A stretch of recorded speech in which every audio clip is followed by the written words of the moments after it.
And part of the reason for recording is, as you will all get the opportunity to explore together, is we are being invited, we're not being invited for Regen Foundation to give us money. We're being invited to help co-create the Regen network and its decentralized governance. And that includes having a stake in their network by receiving Regen tokens. So there are a few elements to the call today, and one of them is that Austin, who is a member of the team at Regen Foundation, and he's flying from Mexico back to the US at the moment, or else he would have joined us today. He said, could you pass around my one-page PDF document and get feedback from people? And I said, I'll do better than that.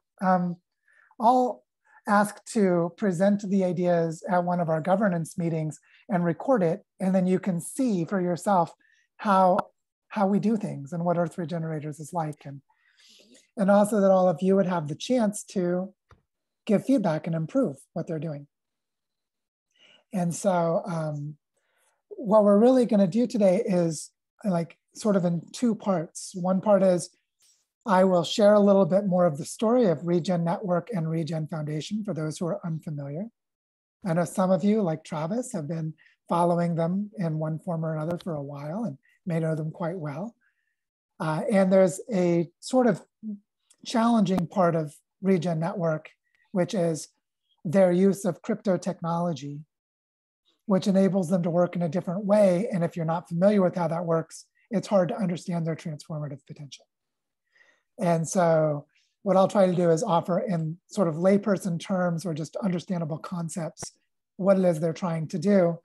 And anyone else here who knows more about some of the technical aspects than I do, if it's relevant, can step in.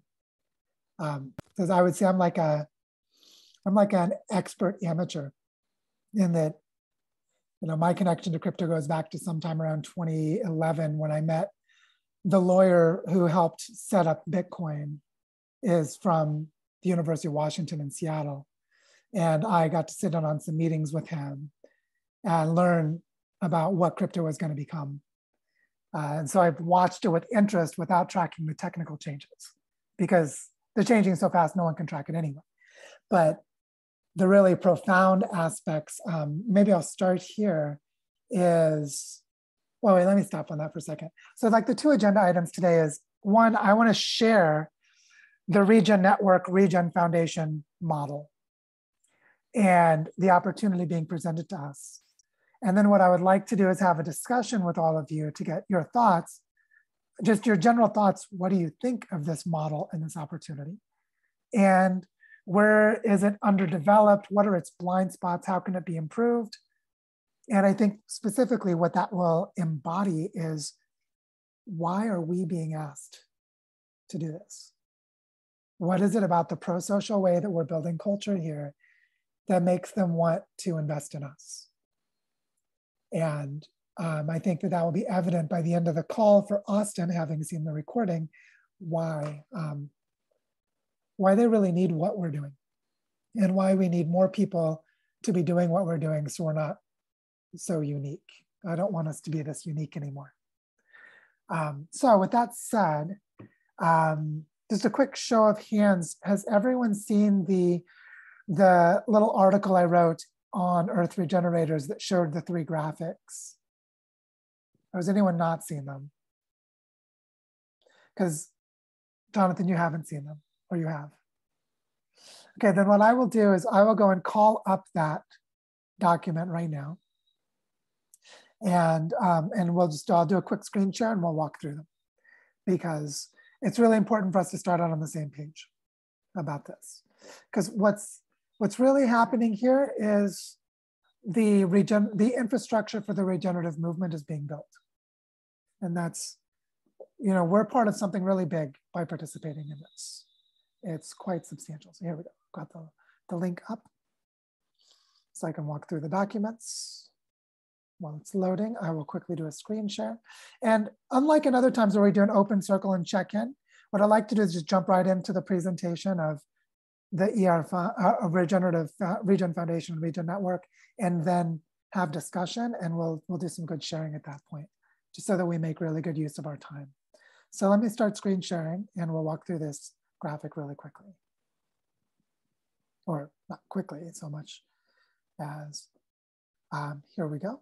Thing I want to start by showing is the Regen network. It's going to let me show you the image.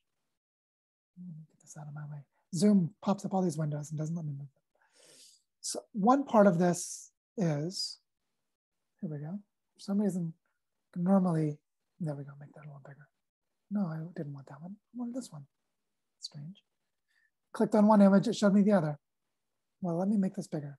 Here we go.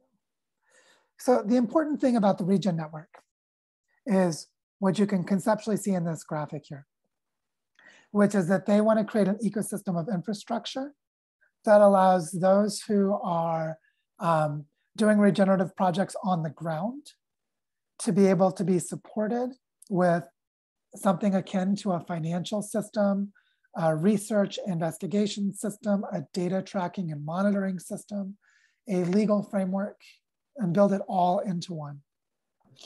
And the idea is that those who do regenerative projects would be here on the left where it says Regen Earned, which basically means if you're doing ecological restoration or something that creates a positive regenerative outcome in the world, that the value of that work is recognized by the system.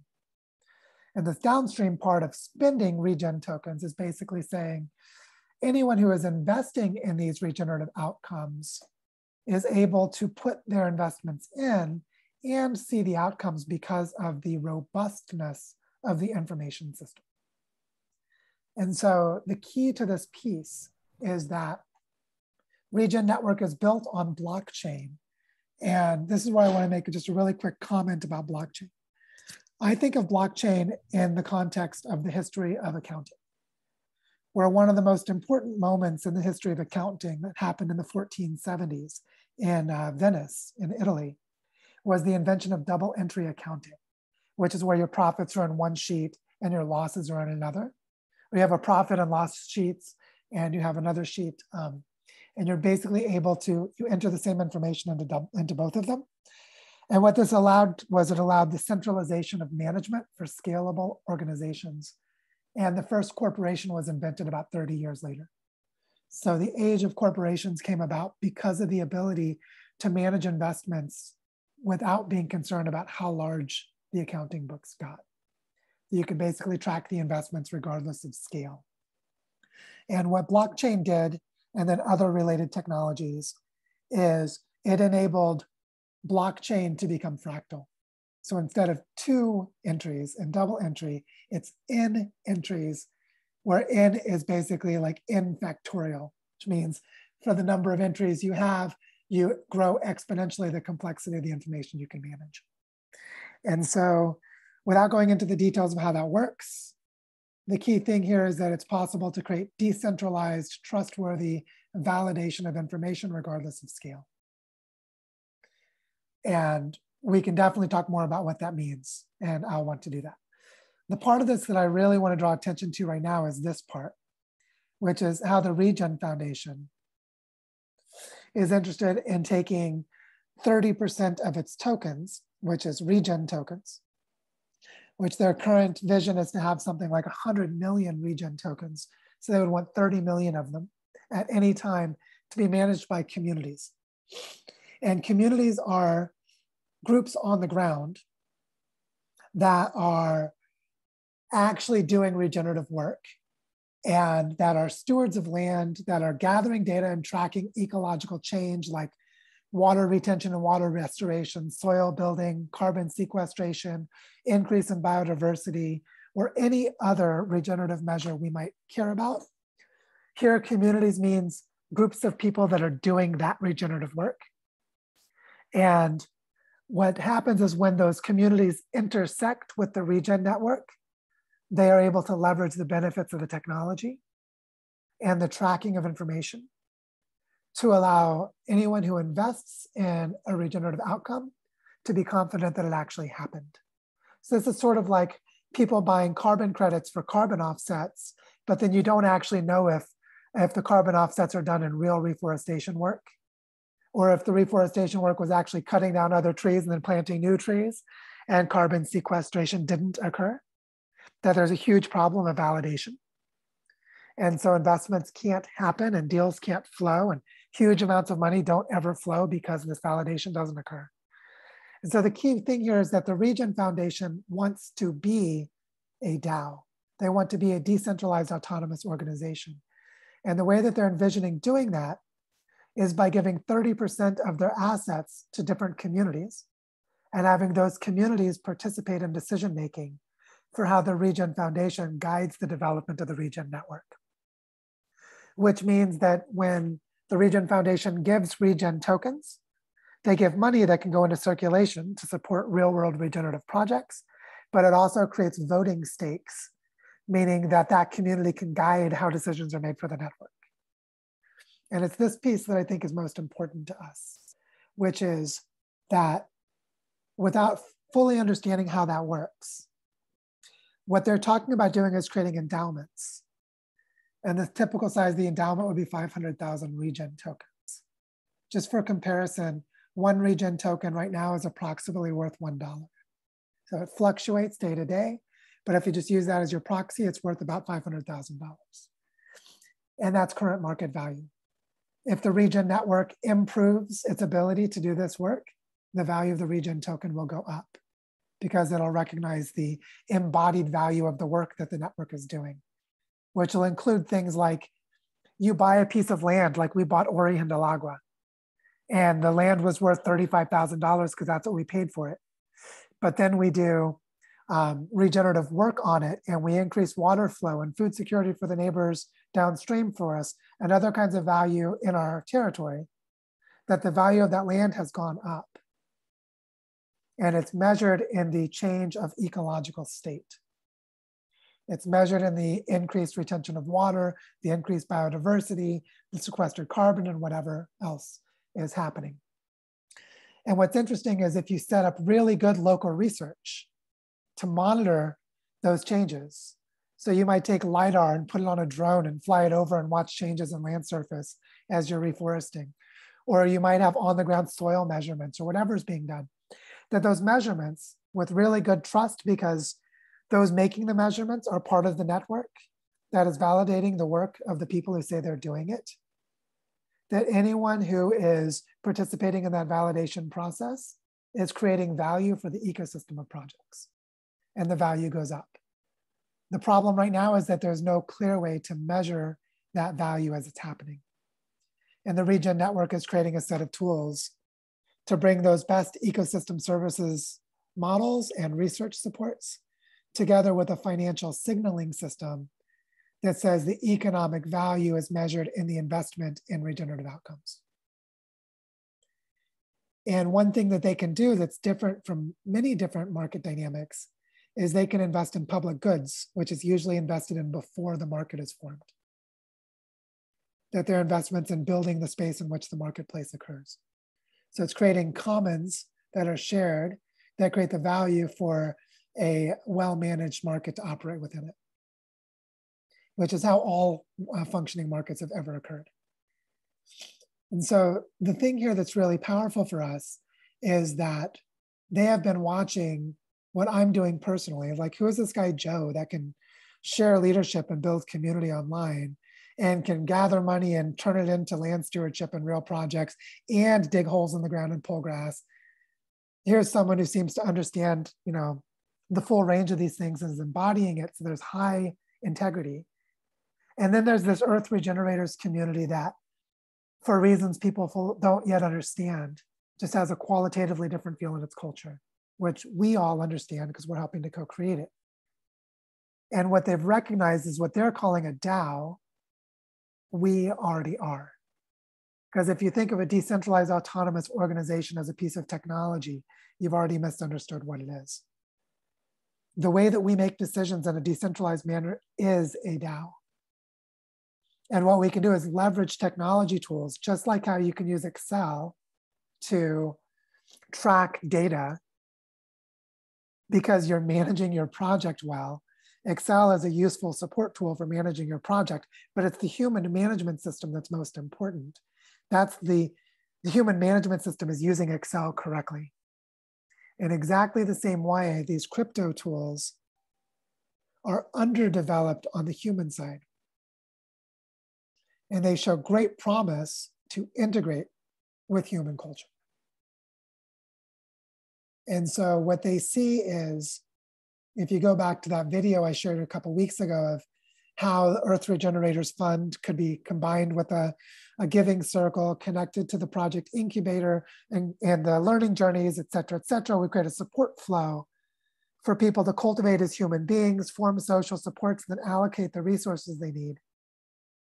If you think of that as an information system, like for example, why would I say Rachel is a good bet to support to bring to Bodhichara?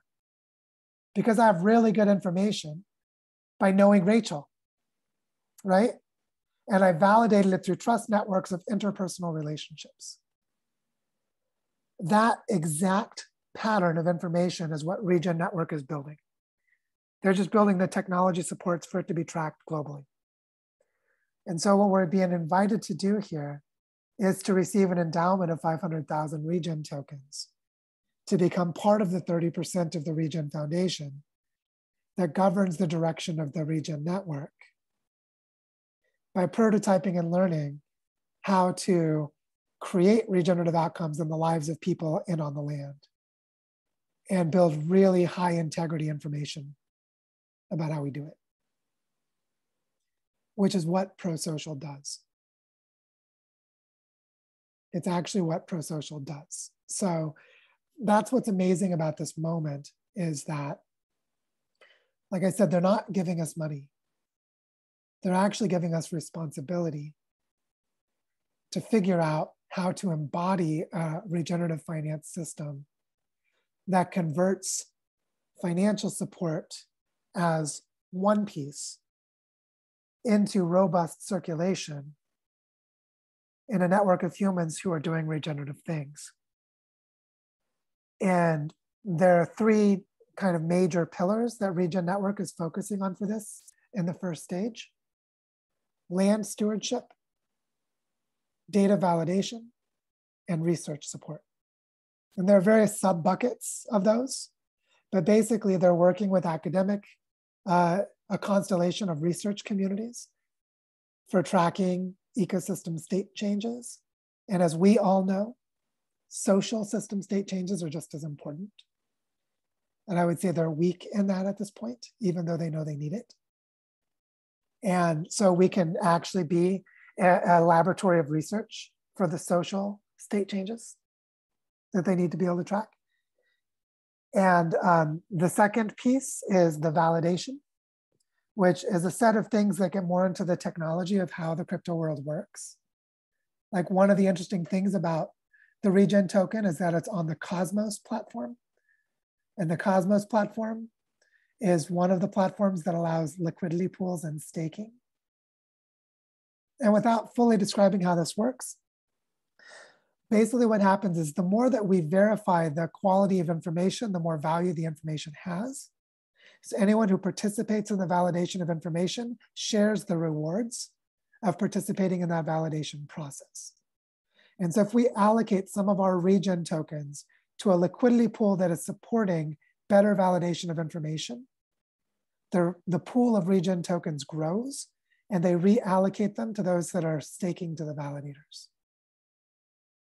And so what that means is we grow the pool of Regen tokens. Right now I have about 1,350 Regen tokens because I was given 1,200 by Gregory Landaway, and it's grown to 1,350 by staking.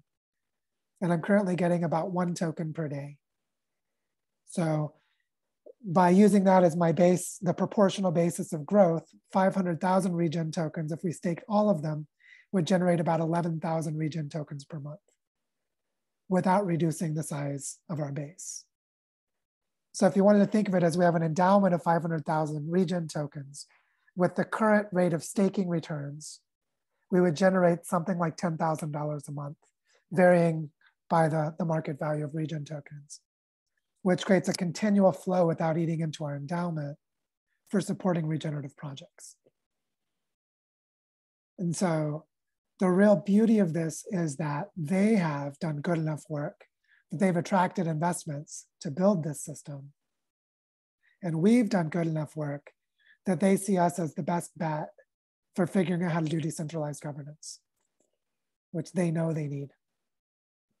And we each need the support systems to turn the great work we're doing within our really social support systems of us as friends into a support system for transforming how regenerative education is done. I'm actually giving a webinar tomorrow, the last webinar of the current learning journey, where the problem I'm going to describe is you can go to Gaia Education or a whole bunch of other places and get regenerative education, where they take money from you and you give them money because they're a prestigious teacher, but you actually do not improve your capacity to live regeneratively at all. You take the information, you're left without a community to practice in, without any financial support to say like buy an airline ticket and go join a project, or any, the cultural scaffolding we always talk about is absent from the entire educational system. There are tiny examples here and there that demonstrate the absence in the rest of the system. And so what we're talking about here is an investing in the cultural scaffolding of truly regenerative education, flowing into the growth of a planetary scale regenerative finance system. So we're in the middle, like right in the middle of a hugely important moment. This is really, really big. And one of the things that the Regen Foundation needs, because they've only existed for a few months, they're just getting started. They gave away about $1.5 million to 40 different projects in January. We will be among the first of the community endowments. They have really nice conceptual diagrams of what this decentralized governance looks like, and they don't know how to do it. Now, they're really smart people and they have a lot of capacity, but we can be really an important moment in their development at this early stage. Because if they get this right, because we got it right, they're going to attract a lot of investment. And then we don't have to. All we do is put it to good use. And we put it to good use by helping people we grow to love to transform their lives to live regeneratively. So that's my context. I'd love to stop there and just invite, questions and comments. What do we see happening here? And how can we begin to give the feedback that they are going to need?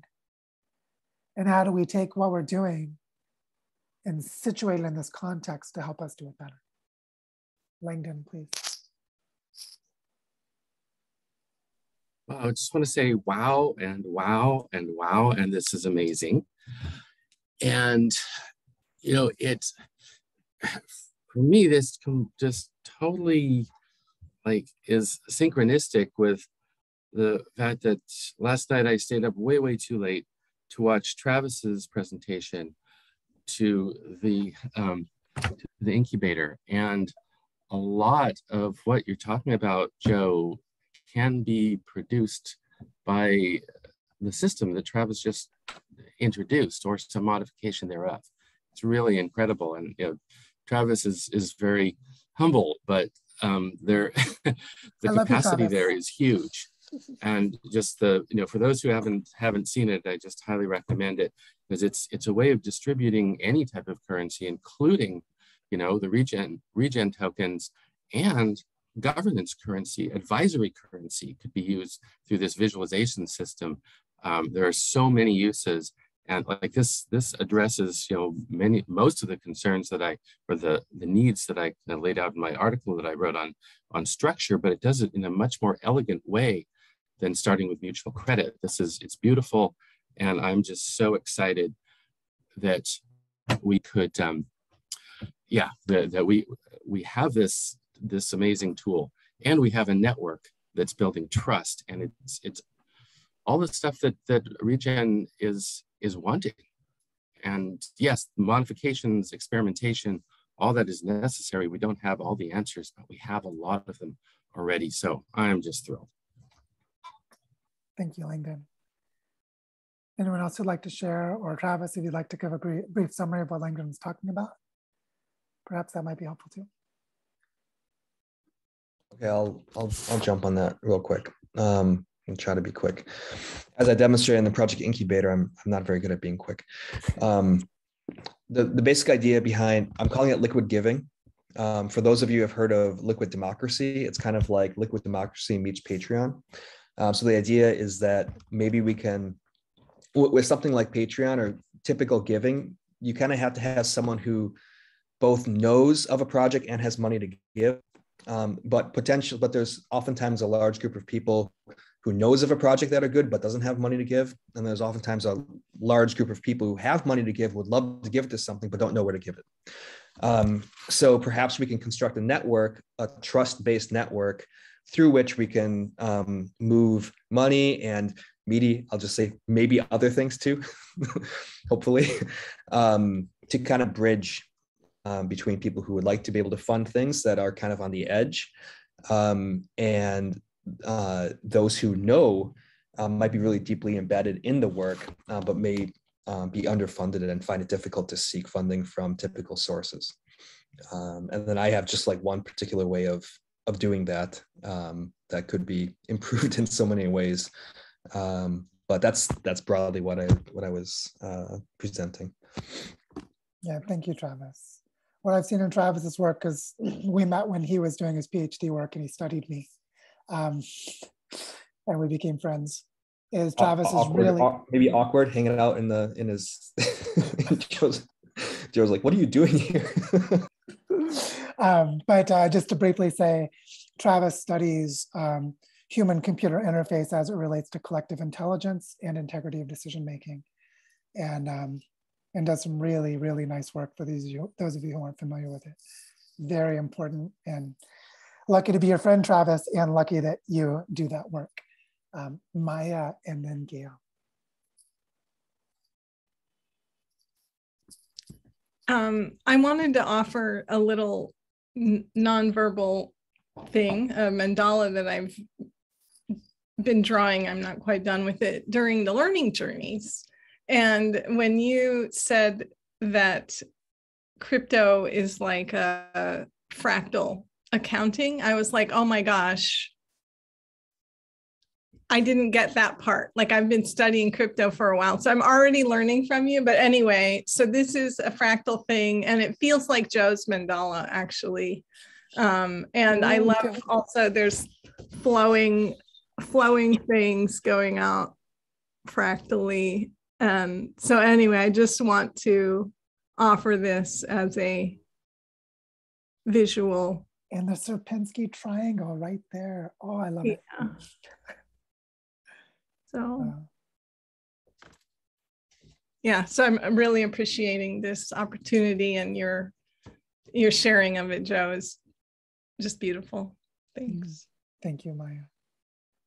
And Gail, on to you. Yeah, I just want to say I'm really unclear about what the Regen network means by helping them with governance. What does that mean exactly? I mean, we're not even totally clear within Earth Regenerators what we're doing. So, and here's a whole new entity. So I don't know if you could talk about that in more detail. Yeah, let me start by saying that one of the things that the Regen network is trying to address is that there are lots of market failures because of externalities that occur simply because the information that would show a better investment was not present. So a good example of that would be that those who hoard information, who keep it secret, are able to exploit the ignorance of others.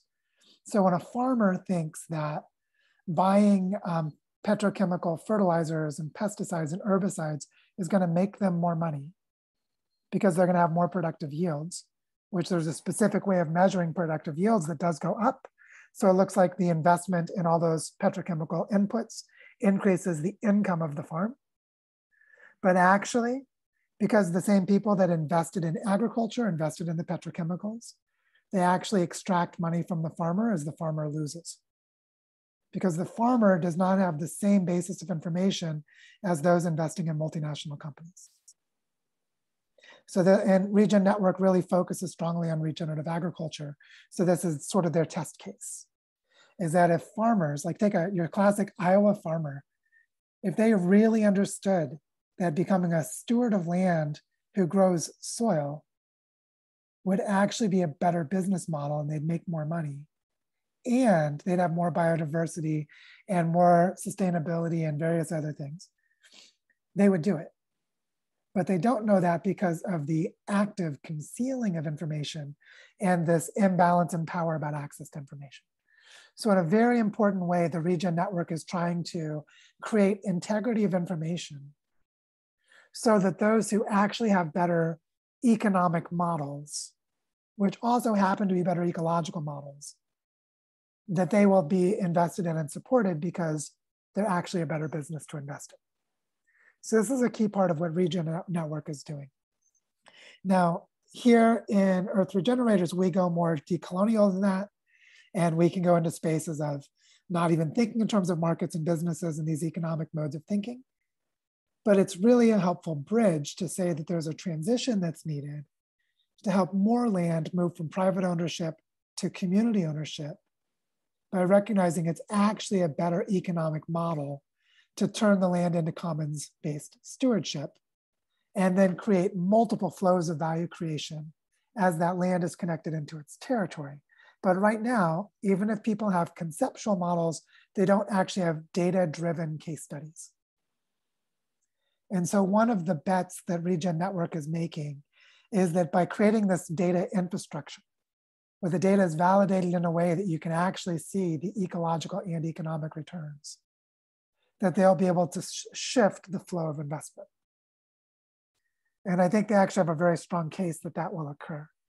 So the question becomes, a system that is attempting to do that has at least two governance problems, at least two, as categories. One would be, if we say the information has integrity, how do we make sure it's not being gamed? How do we make sure the data is a commons? How do we make sure that someone else just doesn't gain privatized control of access to information to game this system too? So that means that the data commons needs an Elinor Ostrom model of governance, which means we need to have pro-social governance for the data integrity. So there's a direct implication there for governance, right? That's one key piece. Another key piece is allocation of financial resources needs to be connected to the power of knowledge to make an impact on the ground. So if I say, here in Barichara, give me money, I will turn it into water restoration, and there's nobody checking up on me, I can pocket that money. See, so we need transparent, inclusive governance for the validation of information on the ground as it relates to investment, but that is specifically around decision-making for money and investment. If the people who have the money make the decisions for where the investments occur, then we have the problem of their biased interest or their biased ignorance. But if we have people who put money into a pool and the pool allocates the money to where the best investment is, because those close to the ground know what the best investment is, and there's decentralized decision-making, then money flow and decision flow become the same flow, right? Like if you know best, because of your relationship with Laura Kim and where you work on the ground, you know where best to invest in parrot conservation in Ecuador, then anyone who cares about that should be directing the money to you to make the decisions. So that'd be an example of alignment of localized expertise together with financial flow. And so I think these are both what are called collective action problems and public goods problems. So there's a whole realm of political economy that deals with these.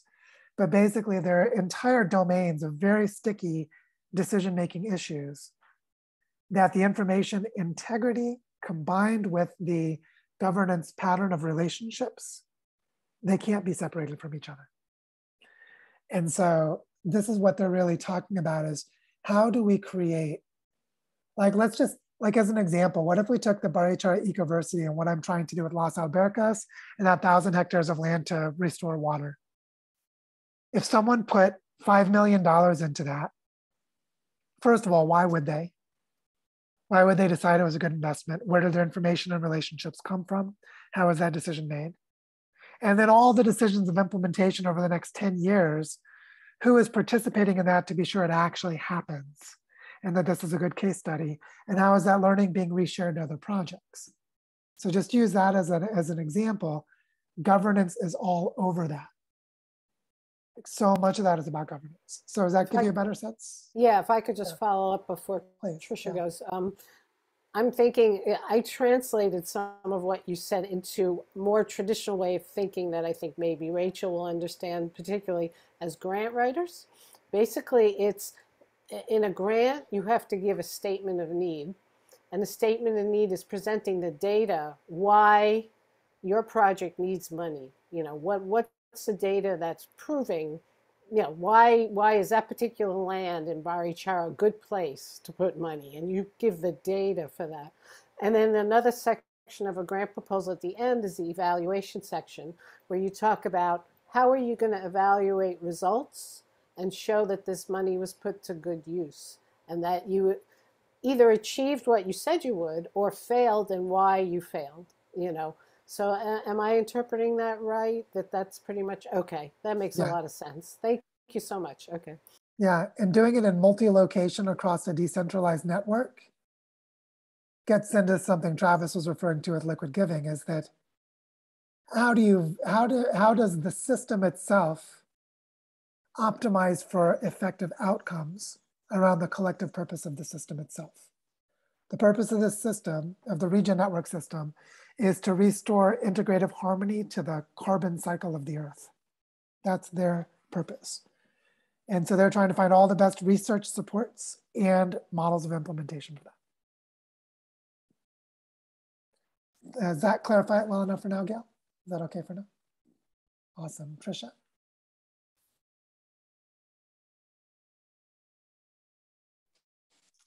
Yeah, this is all just so beautiful.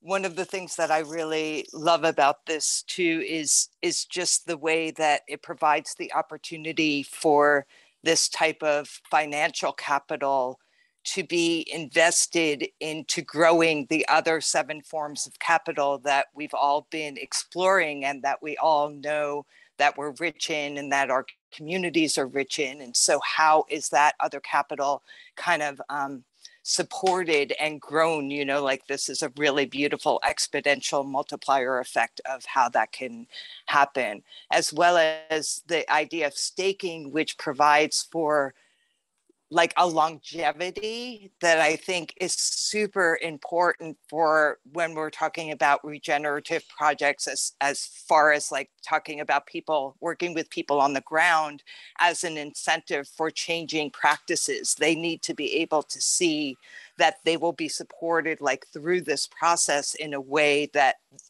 it becomes reasonable for them to do that. So that's also exciting. As well as it feels like within ER, we are right at this point where we're kind of in this evolution of how do we take this decentralized autonomous organization that has been growing, and we're in this place of figuring out that next stage of how we do that, how we onboard, how we share. And then this comes in as almost like a greater impetus for us to engage in that, and also for that to be of benefit to then this much larger community beyond ER. So it's super, super exciting. I think one of the only things that I would maybe like bring up as like a point of contemplation and a point of like, oh, that's interesting, is around having a sole focus like on ecological as opposed to say like biocultural, recognizing that like we are a humanity that is interacting with our ecological systems, and that we as humanity and as cultures have a lot of growing to do and a lot of learning how to be like in partnership and in stewardship with our natural world. So how can we maybe even broaden this out and look at what is biocultural and how that can come into the mix? So super exciting. Thank you so much, all of you. It's such a beautiful brain hive that's existing here right now. So thanks. Yeah, thank you, Trisha. Midi, on to you. Thank you. I love this for many reasons. I see the nested nature of Earth Regenerators within the larger ecosystem. And I think that's a piece that in a sense has been not missing, but not given priority in our deliberations so far, because we tended to focus on the system that we are. And then the micro systems within the systems, the who we are. So for me, this brings in a really important piece of systemic awareness that we need to live into. It gives the focus to the outflows and the inflows from the external environment. So for that alone, I love it. I was looking for some critical underlying assumptions, one of which you stated really clearly, and my body immediately relaxed, which was when you talked about the shift from private to community ownership. For me, that is an absolute given. It has to be an essential for wherever I put my energy and effort. Finding more equitable ways to live into and share the resources we have is critical. Beyond that, I'm very much with Gail, and indeed with what Trisha has added, that we are right at the beginning ourselves. If I look at the issues of distributed decision making, I see us full of a wonderful intention, and then lurching around. We're full of beautiful intention to be transparent, but I know, as one of the people, for example, involved in the recent fund activity, I know we haven't yet fully shared transparently with the system. We've shared what the decisions were that we arrived at, but we haven't actually just shared how did we arrive at that decision. And it's happening in a very organic way. And I think it's beautiful. And I think it's based in a very deep level of trust between us. But for that trust to be maintained within the larger network, those who aren't just at the core, those who are the kind of outer lying contributors, and those who even beyond are just I'm a friend of this network, but I don't really know if I want to actively participate beyond learning bits and pieces. We need to get really good at our own transparency. So I think it's perfect timing, as several people have noted, that we're growing too. And you've said enough already to have me sensing these are people with whom we can be in right relationship. These are systems with whom we can be in right relationship.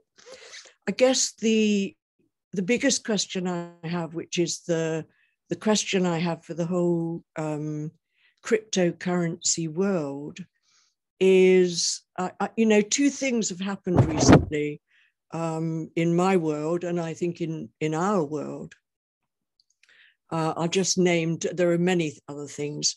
In the country just to the north of us, in Canada, a very strong and powerful citizens' movement has been effectively stopped through government getting access to the control mechanisms on their bank accounts, on individuals' bank accounts. Meanwhile, across the Atlantic, a country has just invaded another country and is throwing bombs. So my bigger questions are, at the macro level, are how do we co-create a system that can actually be secure from malintention? Can we create that? What are the kinds of safeguards that we need to put in place? Thanks for listening. Yeah, just quickly on that, Midi, right now I'm in a beautiful, demonstration of failed institutions, trying to move money from my friend in California to bring the money here for us to make a down payment on the Las Albercas land. And the money laundering laws allow the banks to be a mafia, and the nation state is the boundary that they use to just make it really difficult for us to legally move money. And the breakdown is when we go from crypto to fiat. So when we try to move from Ethereum to Colombian pesos, we basically have to go to mafia thugs who are playing the black market, or someone who might be and is pretending to be our friend. Or we have to go through the banking system and cross the nation state borders. And it is profoundly broken. So there's a lot to that. Travis, on to you.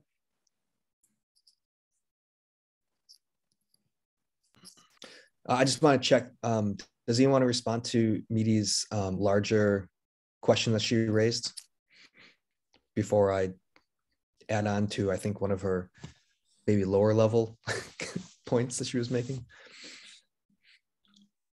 No, I guess roll with it. Okay, I was just gonna just to add on about kind of, I think our need to be humble about where we are in our community. One thing that I've noticed and that I'm excited to develop is the intention to be pro-social and to be able to manage from Ostrom's principles. I think that I've yet to see it actually like woven into our decision-making processes, like very explicitly. I think that could be a really fun and engaging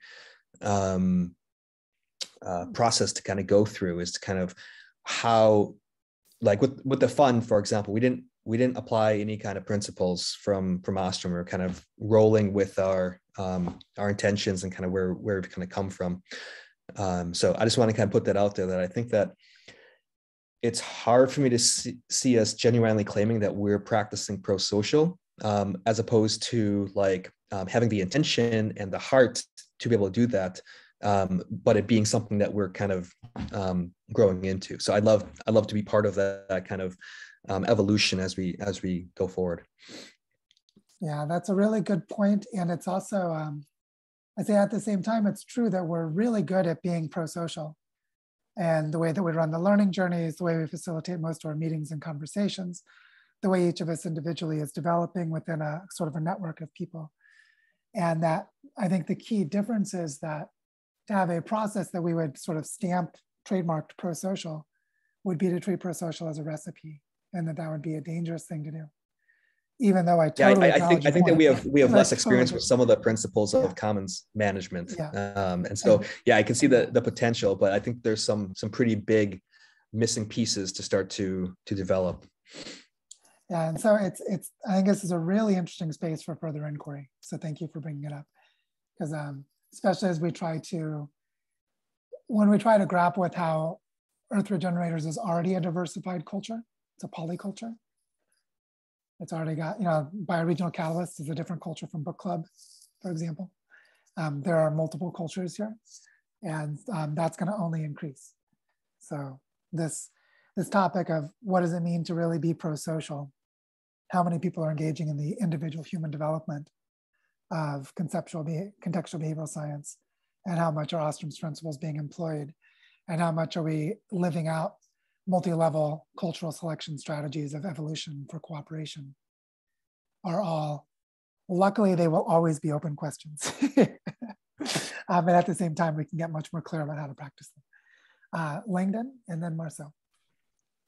So yeah, I just want to follow up on what Travis was saying, because what I was wanting to bring in here is just the importance on focusing on the inner landscape when it comes to developing our outer structures, because the governance systems and monetary flow systems are only as good as the consciousness from which they arise.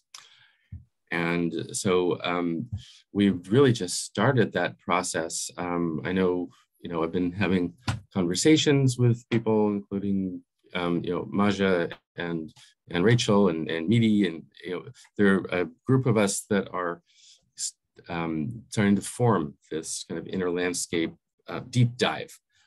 And pro-social, absolutely, to go deeper into pro-social, but pro-social is not the only resource for consciousness evolution.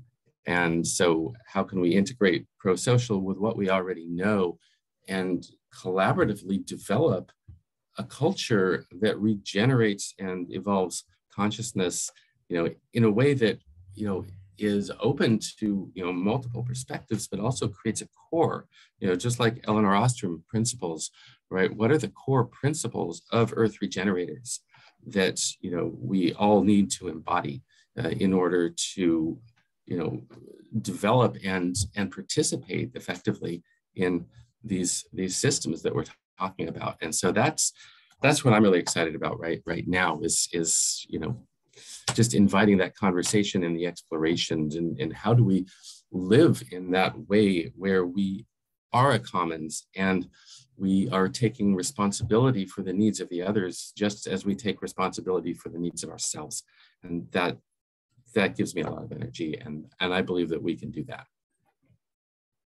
Thank you, Langdon. I think that's a nice expression of what the Regen Foundation would ask us to do, because that's a governance as a living system to be doing that. Absolutely. So much to say there. Oh my gosh. Marcel, on to you. Yes, thank you for the very clear presentation. And I must admit that I'm again it makes me very enthusiastic about like strengthening our governance. I think that's what appears to me at this moment. So, and it's amazing that people are actually getting interested in this governance. I think what the focus has been for us so far is the human part. It's really human histories, whether it's social, whether it's finance, our relationship to money. This has been the core of what we do, and that's why we're actually slow into doing it, because we are touching this, and that's also what is attracting this money. We didn't that's your vision, Joe, is that by doing this work, this tough work of human stories, we are attracting money because people are like, oh, this is actually new. This is the hard part. And so I think that I want to keep that. This is the most precious thing we have so far. And it's almost, you don't have to, I'm sure you work, Joe, but the money comes quite easily so far. And so I want to keep that very precious treasure we're building here. And so where I'm going to is that as much as I feel we should percolate our essence and that treasure into what they are doing, I want to clarify the boundary between technology and human, and in what we're building right now, basically. I wouldn't like to jump too fast into oh, there is an amazing technology that helps us to do this. And actually we end up serving the technology. We're here to serve regeneration, and technology is a tool that might help us. And if it's not helping enough for what we're doing and our purpose, it should evolve. It's not us evolving towards it. And I think that's the big mistake that's been done for a while. So I'm not saying no, I'm saying amazing and awesome to use this money and be your guinea pig, but also I will really feel we should reinforce our identity and what we do, so we can safely interact with this technology, which seems amazing. And that's my last comment. When you look at all the carbon world, all this in the larger sense, the metric world, the whole society has been trying to put metrics because we like to value things. But the frog and the tree, they don't really care how you value the life. What they care is that they can have water and actually things to eat. And so we need to be careful in using metrics, and putting metrics on everything we do is what the extreme capitalism has been doing, whether it's in the health system and it takes a lot of resources to do so. If I've been talking with people trying to measure, just create a worldwide ranking data, like a national ranking agency, basically, international ranking agency for soil, carbon in soils. In the same way you have Standard & Poor's giving A+, B minus, they want to do the same for the soil with big data. It takes a lot of money to do so. It takes a lot of big data, a lot of computers, just to measure one thing, which is the actual carbon in the soil between now and next year. And in 5 years, you still are in the uncertainty of the measure as it is today. So you can do regenerative work for 5 years and we still won't get it into the lab. So if we want to go fast with this, I think we need to be very careful on how we use these metrics. And actually, if they want to measure what we do, great. But it happens that with COVID, we learned that social metrics are not really measured. All the good work, the important work for society to survive this COVID wasn't actually measured and valued.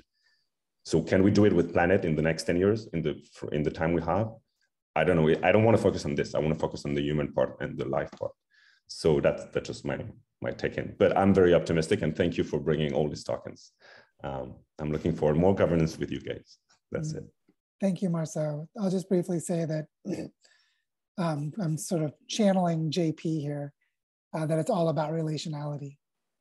That if we develop deep, intimate relationships to the world around us, then information integrity is those relationships. And I agree that mind-body dualism of measuring, of treating the world as an objective thing to measure, has its strengths, but it's also got some significant blind spots. Especially when you look at patterns of emergence where you cannot predict before the change of the dynamic state of the system what the system's going to do through its interactions. So beautiful opportunity to clarify what Regen Network needs to be doing. Tyler, on to you. And hi, Tyler. It's been a while. Hey, everyone. Hey, Joe. Yeah, this has been a lot of fun.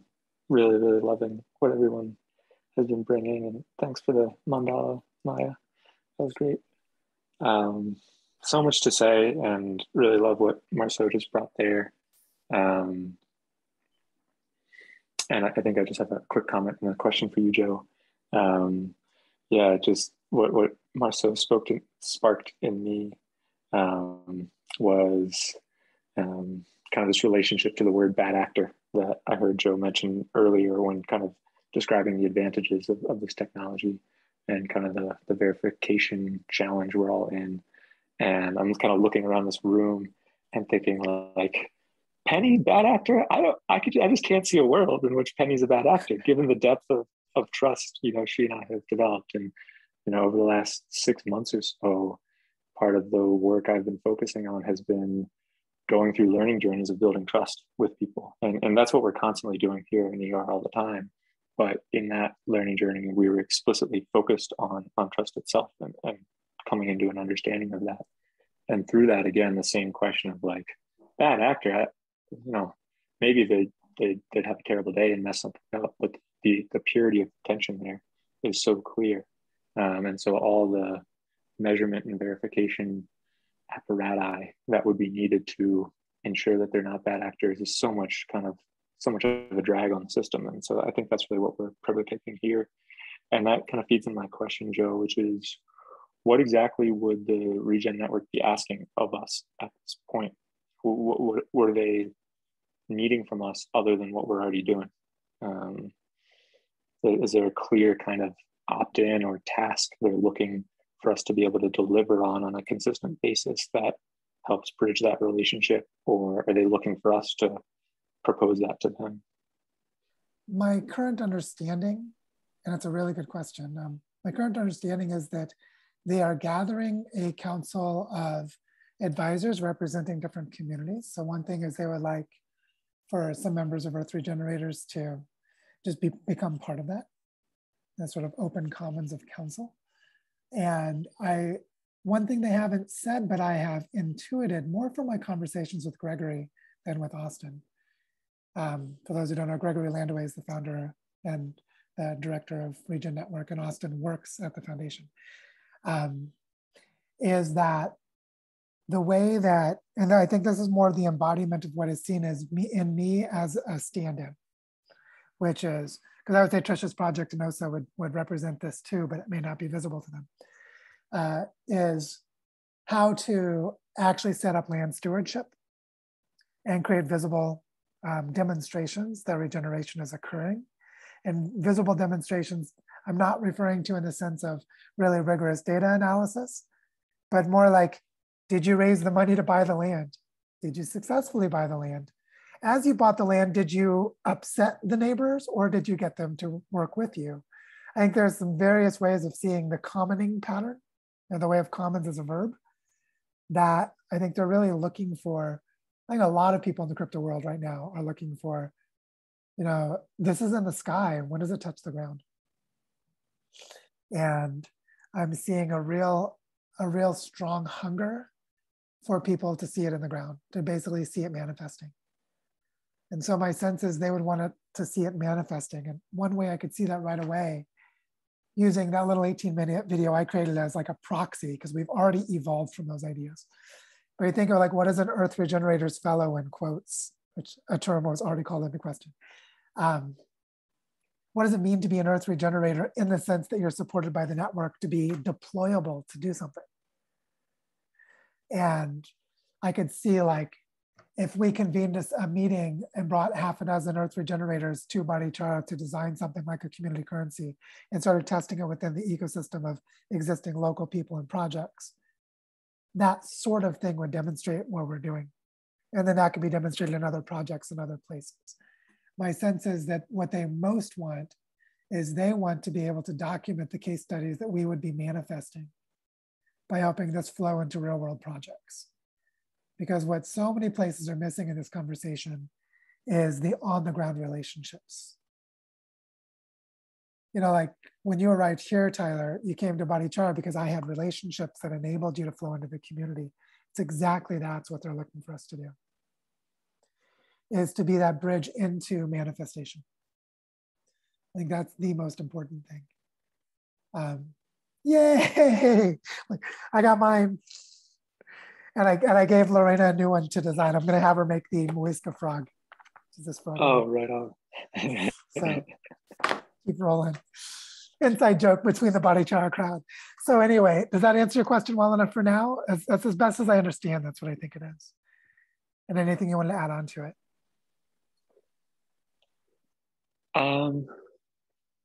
Yeah, I think that's great for now. It might be nice for the incubator to really be thinking about a way of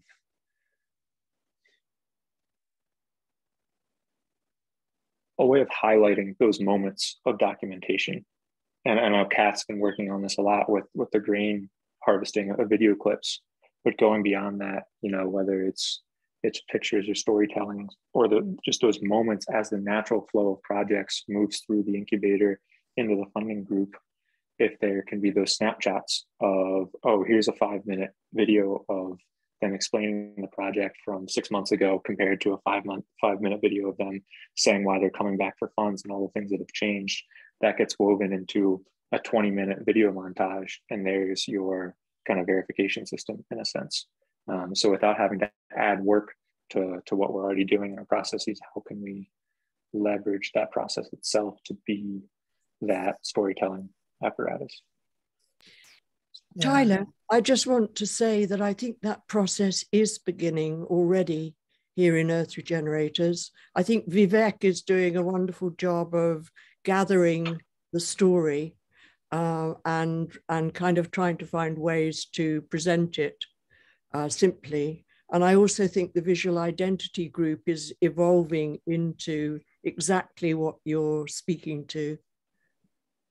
Yeah. One thing I can add there is that Vivek doing that work, Benji doing the work for the bioregional catalysts, the team doing the governance work, we start to see places where there are people in this community that have the privileged position to be able to volunteer their time. And there are going to be those who actually build a livelihood of doing this for the network. And we want to really mindfully think about the regenerative flow of these resources to enable our community to become a support system as a regenerative system. And I think that's going to be really important.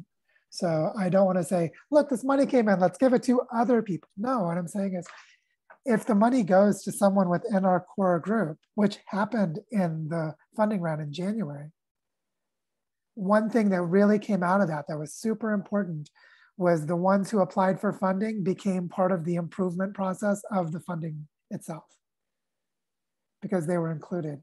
And that's a really nice example of prototyping governance that I think the Regen Network needs to see, is as we learn those types of insights, to bring them back to Regen Network and say, well, as you guys are creating value flow, create contractual or process or, procedural aspects that show that this is actually a design improvement in certain contexts. So that's just another element of this. Langdon, back to you. Yeah, so it seems to me that if the documentation of value as well as artistic expression was integrated into a platform such as the liquid giving platform, there's one place where people could go and they could really capture the soul of Earth Regenerators. And it's like, this is what's happening. Here's the flow, and here's the documentation, and look what we're creating, because it's a beautiful space, a beautiful online space. We want to go to that.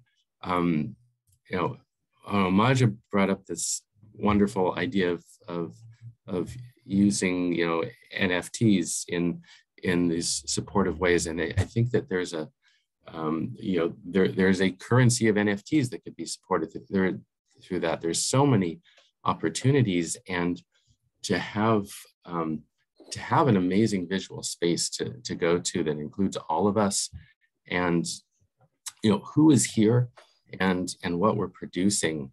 I just think that would blow people's minds, and really provide a lot of what Regen is asking for, and as we develop our governance systems, I see a co-evolution there of a new type of platform.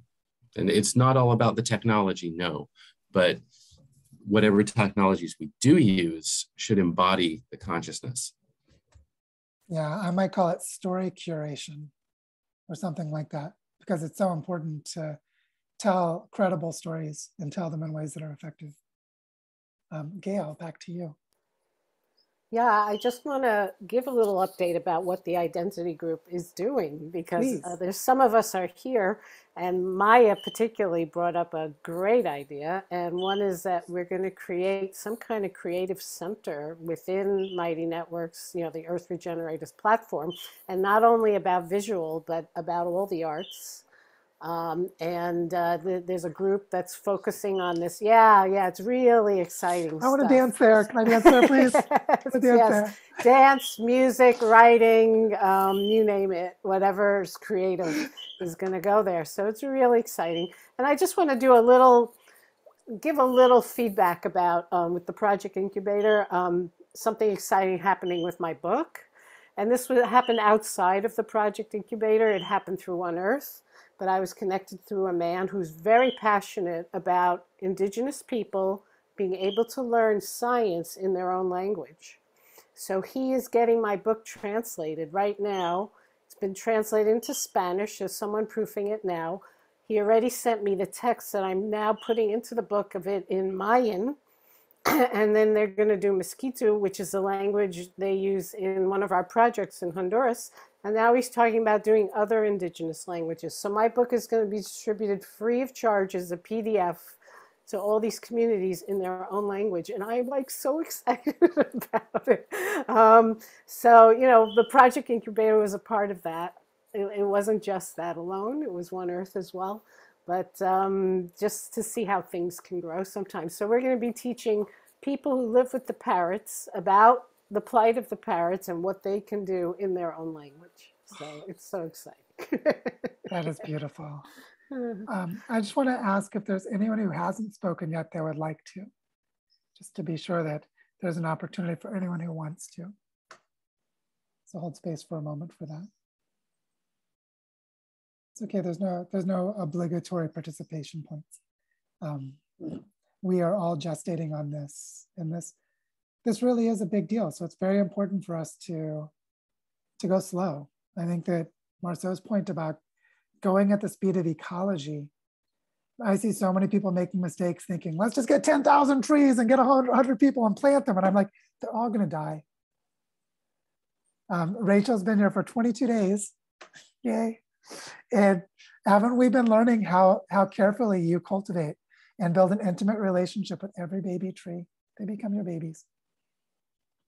And you fall in love with them and you watch them grow. And if they die, you cry. And yeah, Rachel, please.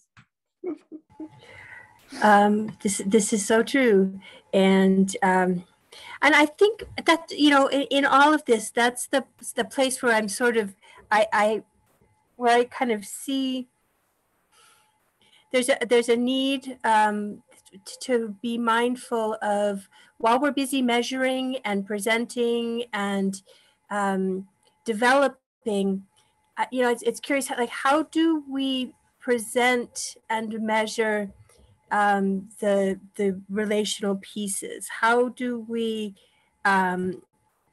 is that something, I mean, I feel as if that's really the most important. Well, it's right up there. It's at the top of the list of the important things we're doing is this pro-social process, this pro-social engagement that is all about, it's all about the relationality. So I'm curious about how do we or do we, or what mechanisms might there be to try to quantify that a little bit, or to raise that to the forefront, to kind of show that while we're, you know, while we are supporting various projects, that's they're built on the relationship piece. So just kind of that's not my area. The measuring, the living of it is my piece, and the kind of applied cultural anthropology and the spirituality and the experiential part of it, that's kind of where I come in. But I'm always sort of how do I tell people, how do I show people the value of this? How do I express this in such a way that it measures up to those people and those activities that fit nicely into diagrams and graphs and computer programs? So anyway, just and I'm asking this sort of as a question for those of you who are better at that aspect of it than I am. Just before passing to Middy, let me say that what you're bringing up is a really nice piece of critical feedback to the Regen Foundation, which is we can probably all notice a conversational pattern here, right? We're all learning to live as regeneration, to quote Penny. Thank you, Penny, for that lovely quote. And as we learn to live as regeneration, measurement becomes less important to us. Our relationality becomes thriving, and thriving happens in everything we touch, the more that we're regenerative. And I think that's something really important for the Regen Foundation to be in a place of gathering those experiential aspects of the knowledge and what they're attempting to do. And so that's going to be really a helpful thing to just continue reflecting on. And now back to you, Middy, please. Thank you. Well, it's building on what Rachel has asked and what you've just said. For me, we have to evolve into completely new ways of evaluating. And some of them involve, how do we evaluate what we're embodying in the moment? I evaluate in a very subjective, felt way. I actually think that most people do.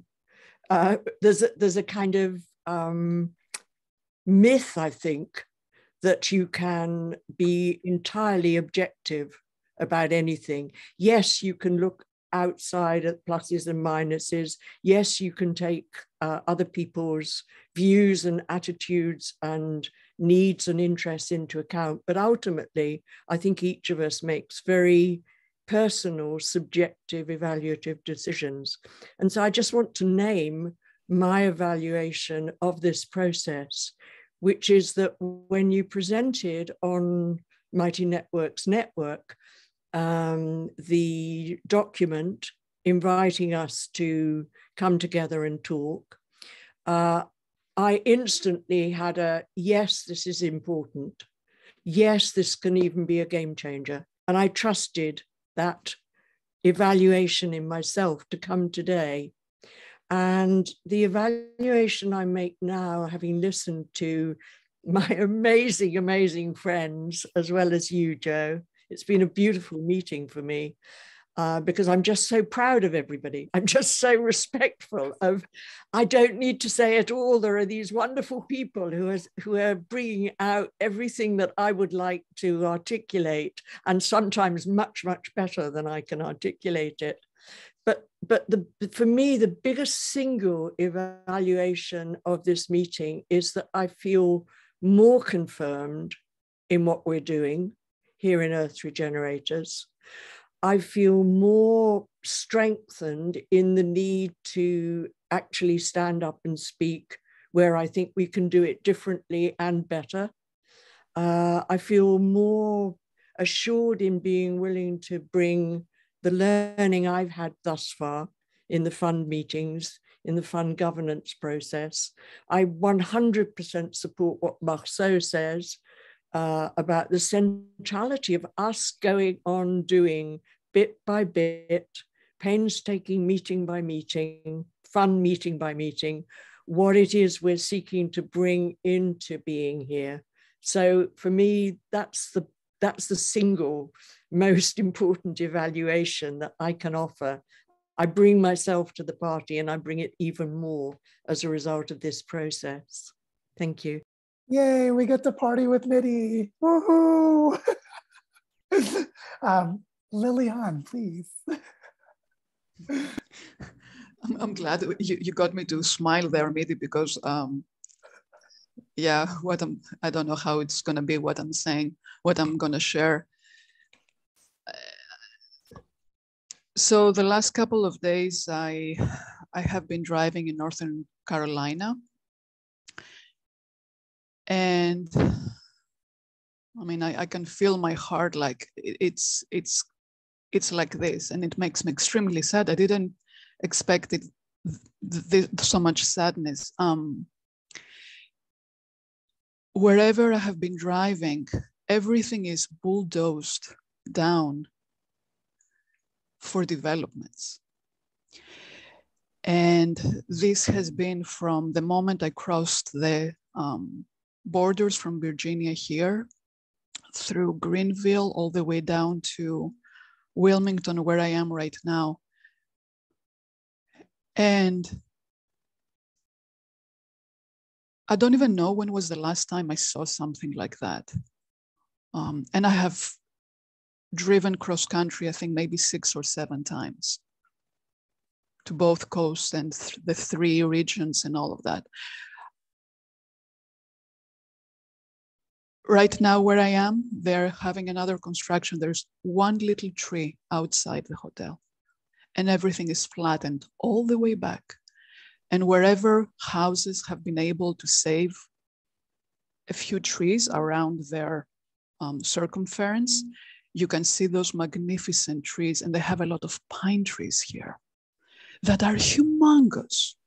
So everything has flattened either for empty fields or for developments. And I am wondering, it is about the relationality. It's about shifting the mindsets somehow. And then the on the ground piece, because as long as we are online, I don't even know how many pieces of trees or of ecosystems are going to stay alive with the way that it's going. And I am only in like 1/3 of the state so far in Northern Carolina. I have not even driven to the rest. And this has freaked me out, literally.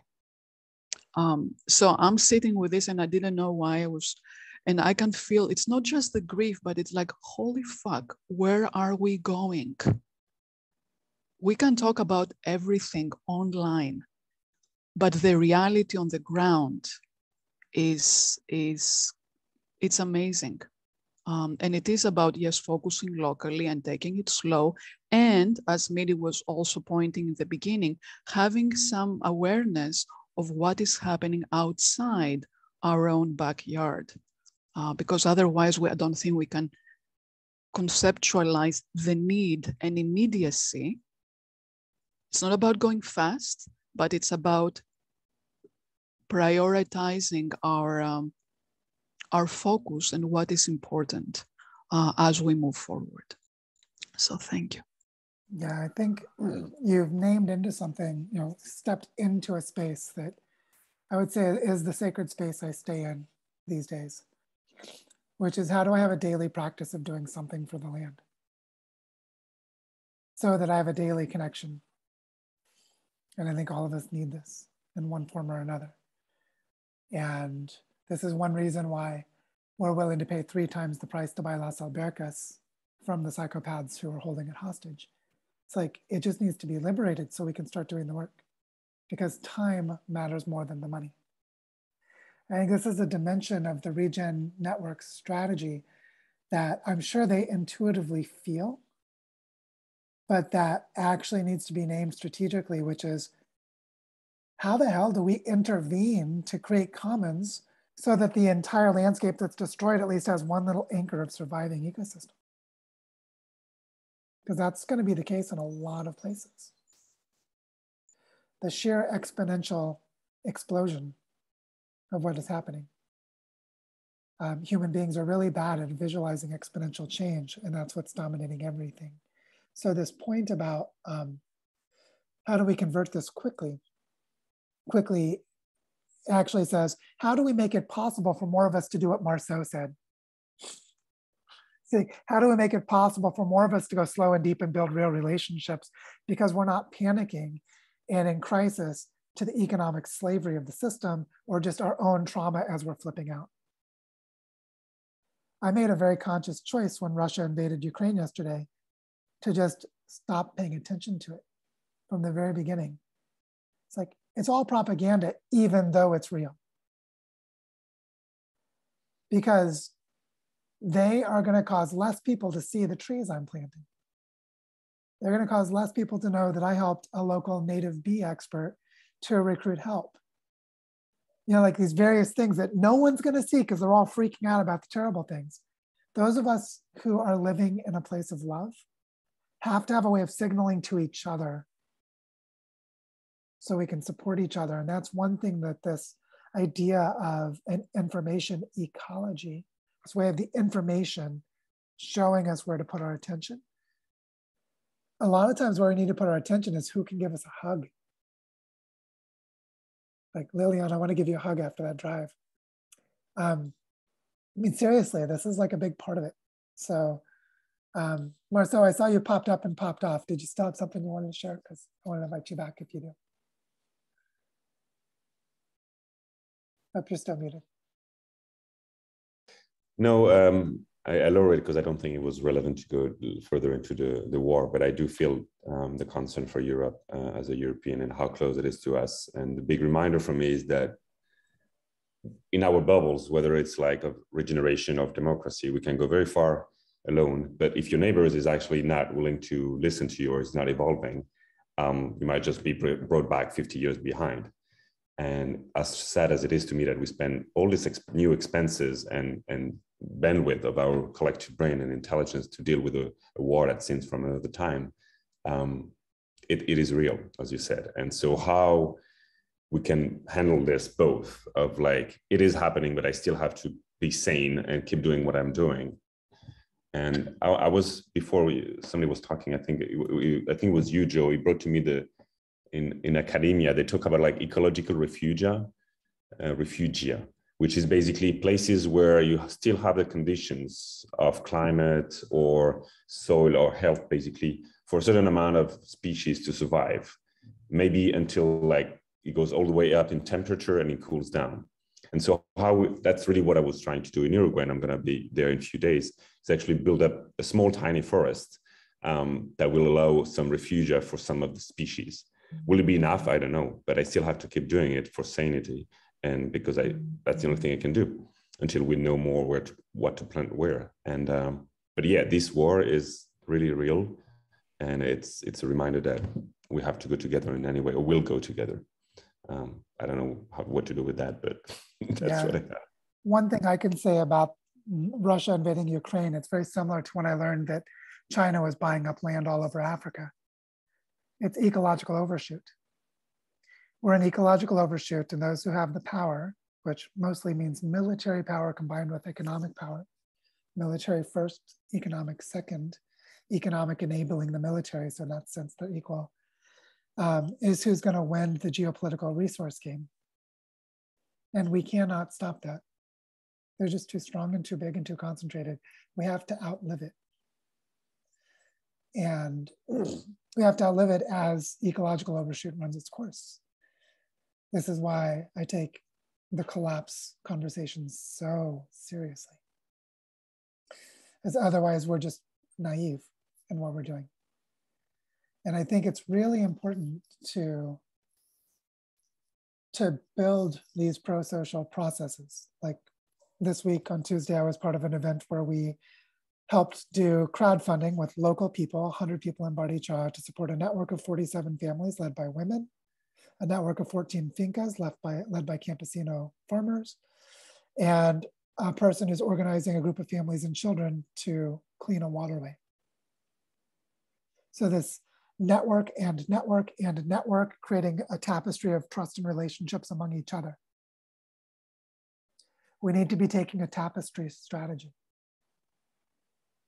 And this is something that I think when you think about the Regen network and what's being offered to us, you know, I'm giving a webinar tomorrow, the last webinar of the current learning journey, where I'm gonna use my provocation I've used a few times before of all of the youth climate activists who foolishly go back to college because they have nothing else on offer, when they should all drop out of college and go join regenerative projects and get on the ground training. But the infrastructure to direct and support them in those changes does not exist. It's like ecosystem restoration camps, except for livelihoods, but for 2 weeks. And I think one of our real opportunities here is to build the cultural scaffolding for at least a few million people to shift to regenerative livelihoods as the billions of people die off and wipe themselves out in the resource overload that we've already been in for more than half a century. And it's just terrible that we're here, but here we are. And so this ability to build networks of local trust and how it relates to land stewardship is a big, big deal. And it's something that, because of the way we work without being an organization, the way that we work as a network of trust, that tapestry of trust, as Maya just said, we are embodying what needs to happen more. And on that, Maya, please. Yeah, I just was quoting you on the tapestry of trust thing. And I love how it's bringing the tapestry of trust into the trustless system of crypto. That trustless is a thing in crypto, right? And so this is a way to bring the trust and the trustless together, which to me seems quite elegant and an important counterpart to that. Thank you for that. So we've gone for 90 minutes, and what I want to know is, are there any just outstanding questions or comments? And rather than doing a round of sharing, which would take us a while, just want to ask if there are any specific comments or questions anyone would like to just include here before we do a closing. Yeah, I'd like to add, it seems like if you're right and that Regen Network is really looking to Earth Regenerators in the ways that you've described, I mean, it might be worth having more sessions with them, you know, so it's not like mediated, and kind of inviting them in, and maybe a project incubator session, you know, Gregory or something leading a project incubator session, something like that, where there's more kind of direct conversation, because you know, as well as you're doing like mediating it, I think it's better to have more of a direct connection, the relationality and all that, so you get a better sense also of what their needs are and kind of how we might be able to orient towards that. Yeah, I think this co-counsel, this idea of Regen Foundation is going to start offering regular calls where they invite people to basically inform what they're doing And as they start doing that, I'll let you all know so anyone who wants to join those can. But I also really like this idea of inviting them to come into the project incubator. I like that idea a lot. That's what I did with the Global Eco Village Network for Oceania and Asia when I was talking with them. I said, become a project in a project incubator and we'll figure out how to do this without an organization. And they were like, yeah. So I think there's something really powerful in that. Mehdi, back to you. Just building on that idea, Joe, I was really struck when Rachel showed a photograph of Barachara town centre. I suddenly was seeing Barachara in different eyes than Joe. And I wonder whether it would be lovely if there could be developing at least a couple of people doing the connecting into Regen Foundation, because I think it's just so good. We've done it in fund governance that we've had a couple of people who have elected to be the link mechanism between the call A and the call B. And it brings color, it brings wholeness to the story. So that's just a very simple, practical idea. I love it. And I actually think that this is what I would say it this way. This is exactly what we need to do is we need to weave a tapestry of relationships because that's what's going to make all of this work. If it works at all, it's because we've done that. And so I would say, yes, that's an extremely important thing to do. And also that it's really important that the curation of it up to this point has been grounded around my personal relationship with Gregory and him connecting me with a few other people and people I knew like Claire Politano and others who used to work for Regen Network, and so I'm sort of in the flow with people that I have been for about 5 years. But what's really happening here is they are not bringing this to me. They're bringing this to this community. And I am the bridge of trust that made that happen. And it's a deep honor for me to play that role. But I'm very aware that I am a bottleneck to this in the long run. That's the whole point of this is for us to create decentralized governance for real. Just like we talked about a year and a half ago here in ER. And so this is hugely important what you're saying. And this is something also for each of you to just reflect upon after this call and in the coming weeks and months is what kind of weaving do you personally feel called to do? Each of you. Because Gaia is calling her conscious agents to be conscious agents of Gaia. And that is maybe where it might be a nice way to close is sort of take a moment and honor the significance that this conversation has happened at all. I want to honor the significance that,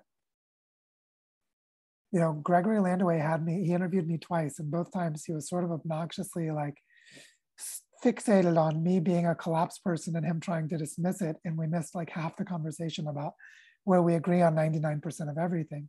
Similar things happened with Jem Rutt on the Jem Rutt show. If you've ever seen those podcast interviews I did, he was fixated on like, but we can't be in collapse and we can't. And I'm like, oh, come on.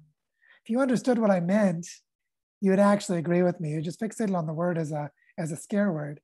And that could have indicated a low quality relationship, but actually it indicated Gregory is a very thoughtful, skeptical person.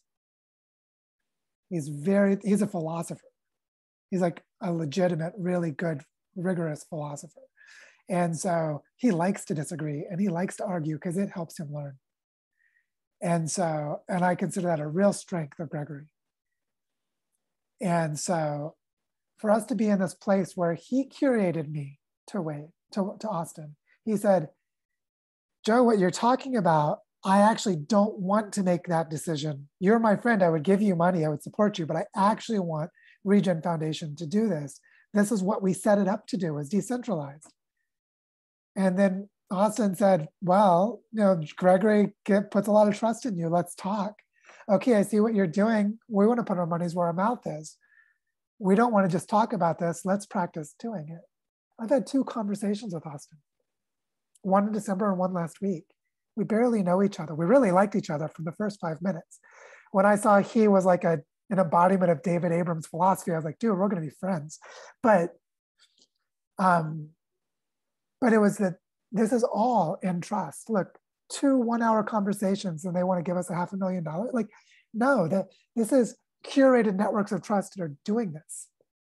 It's absolutely beautiful that this is happening. And it's happening because what we're doing is trustworthy, which is all of the comments that have come up today show how thoughtfully we're going to do this. And I want to really honor that. This is so important that we get it right. And it's so important that it's even appeared at all.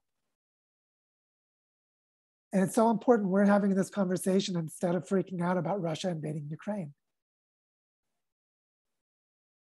Because it's in these moments of crisis that we need to be able to stay steady as a movement.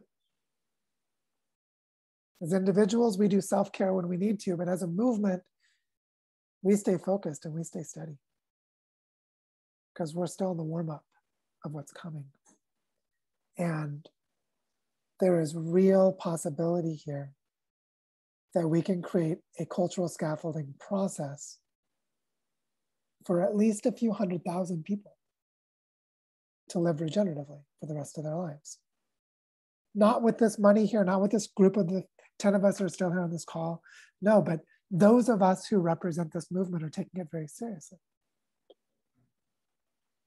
And so just want to say that it is a gift that we are each to each other what makes this possible.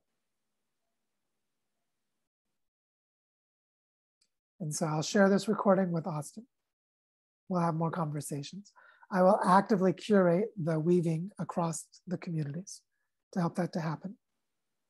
If any of you personally feels like something that comes from this you want to express it wherever is appropriate. Post it to the whole group, post it to individuals, give it to me, whatever feels most appropriate. Because the more we live as though this is happening, the more real it's going to be. And I just want to briefly share one little moment. I got off the call with Austin last week and I went over to Margarita's house and I walked in and Rachel comes out of her room and I casually say, so yeah, I just talked with the Regen Foundation and they want to give us $500,000. And then I turned around like I was going to talk to Sebastian, like that was just a casual comment. And Rachel started crying and I had to give her a hug. And Rachel, you said something like, Joe, I know that you have been preparing yourself for this because you've known since December, but this is just happening for me.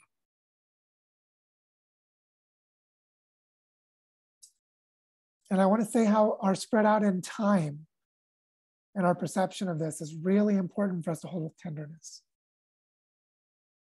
Because there's more coming. And we're still just getting started. So thank you everyone for this wonderful call.